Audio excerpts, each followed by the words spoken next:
کہ اب اونٹوں پہ آ جائیں گے. میرے نبی کی حدیث ہے نا کہ یہ پہلے عروج پائیں گے پھر زوال پائیں گے. تو ان کا زوال جو ہے وہ ایران کی میزائلوں سے لکھ دیا گیا ہے.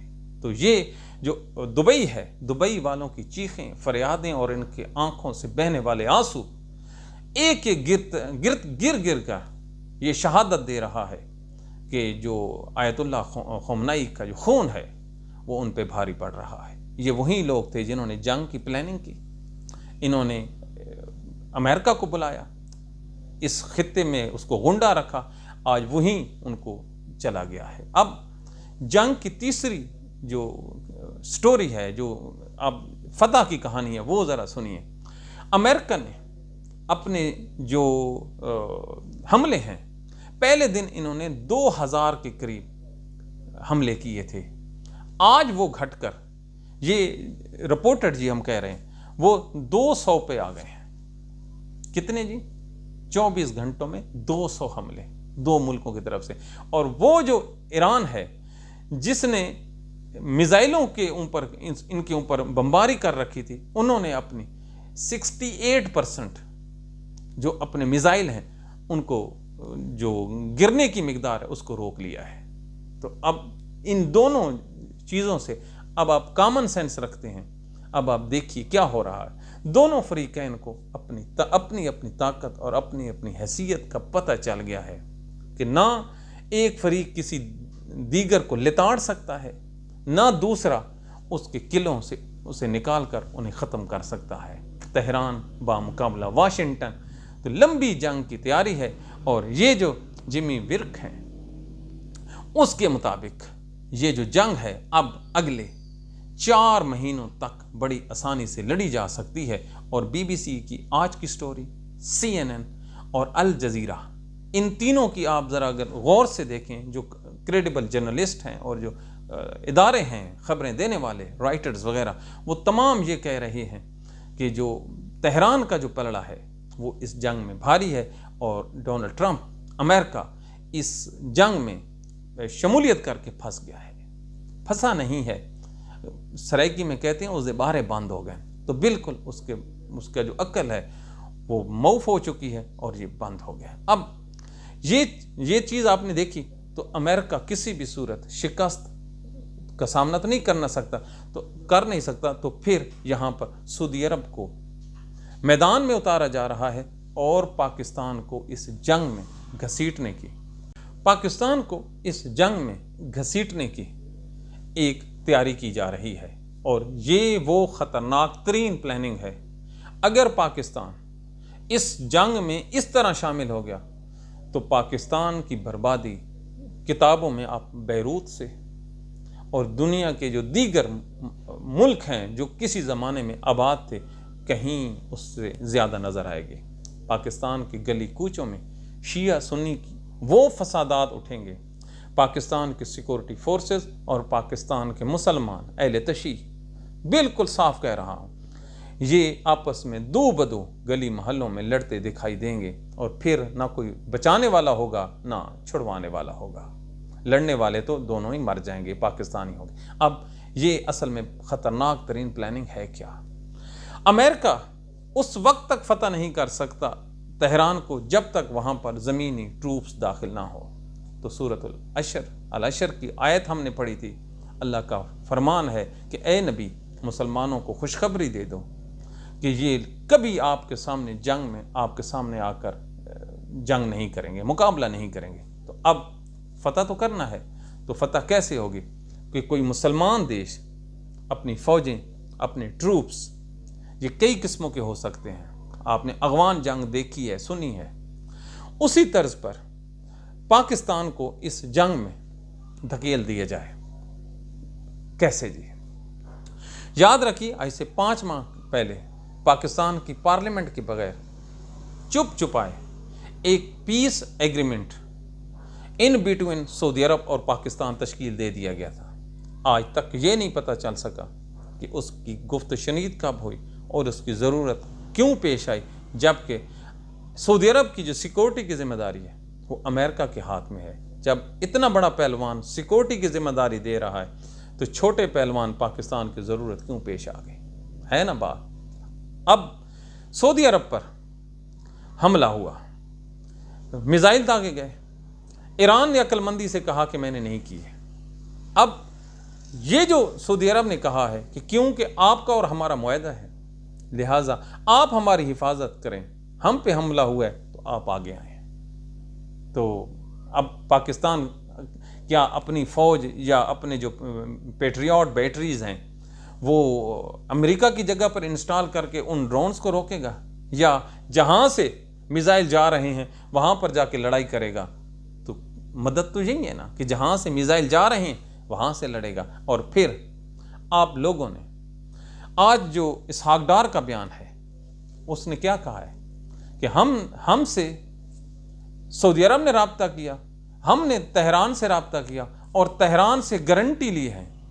یاد رکھیے لفظ کیا ہے؟ گارنٹی۔ یہ انتہائی ڈینجرس لفظ ہے۔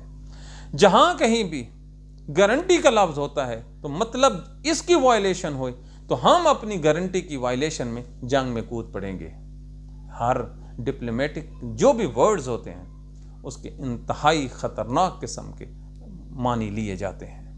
تو اب آپ یہ دیکھیے کہ قطر کیا کہہ رہا ہے کہ ہمیں مارا جا رہا ہے، جو یو اے ای ہے وہ رو رہا ہے، اور سعودی عرب کیا کہہ رہا ہے؟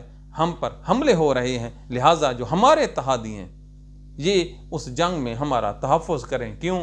ایگریمنٹ کے تحت وہ پابند ہیں۔ اب یہ جو تینوں ملک ہیں، ان تینوں ملکوں کے پاکستان سے تعلقات دیکھیے۔ سعودی عرب ساری زندگی ہماری مفت بری لگی ہوئی ہے، یہ ہمیں تیل دیتا آیا ہے، اپنی مرضی کی پالیسیاں ہم سے یہ بنواتا رہا ہے۔ یہ بڑے بڑے پاکستان کے جو عہدے ہیں، دوبارہ کہہ رہا ہوں انورٹڈ کاماز میں، بڑے بڑے عہدے سعودی عرب کی مرضی کے بغیر نہیں ہوتے نا۔ اور پاکستان کے وزیر اعظم عمران خان کو اتارنے میں بھی سعودی عرب کا ہاتھ ہے، اور یہ بات پاکستان کا وزیر دفاع پاکستان کے نیشنل ٹیلی ویژن چینل پر بیٹھ کر چکا ہے۔ اب آپ اس کی مداخلہ دیکھیں، ان کی رقم آج بھی ادھر پڑی ہے۔ ہر موقع پر انہوں نے شریف خاندان کو جو اس گرداب ہے اس سے نکالا، اور آج انہی لوگوں نے پاکستان کے اسٹیبلشمنٹ کے ساتھ مل کر پاکستانیوں پر ایک ناجائز حکومت مسلط کی ہوئی ہے۔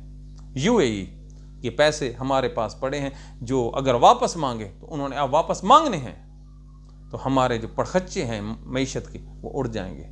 کل ہم نے کہا تھا ہماری جو کل اوقات ہے 10-15 دنوں کا پٹرول ہے، 10-15 دنوں کی گیس ہے، اور بدماشی پوری دنیا کے لیے ہے۔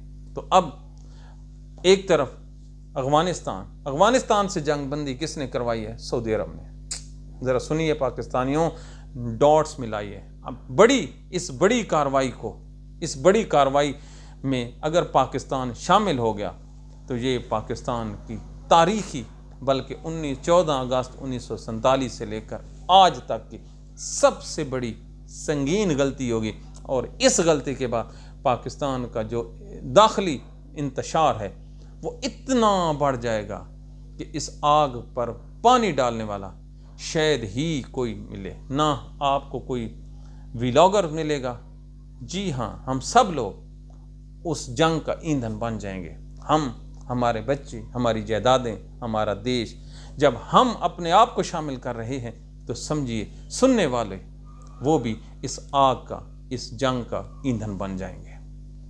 ایک بہت بڑی خوفناک ہے، اور یہ جو مسلمانوں کی جو ریاستوں کا نام لیا جاتا ہے، یہ قطعاً کوئی اسلامی ریاستیں نہیں ہیں، ان کا دین سے، اسلام سے کوئی تعلق واسطہ نہیں ہے۔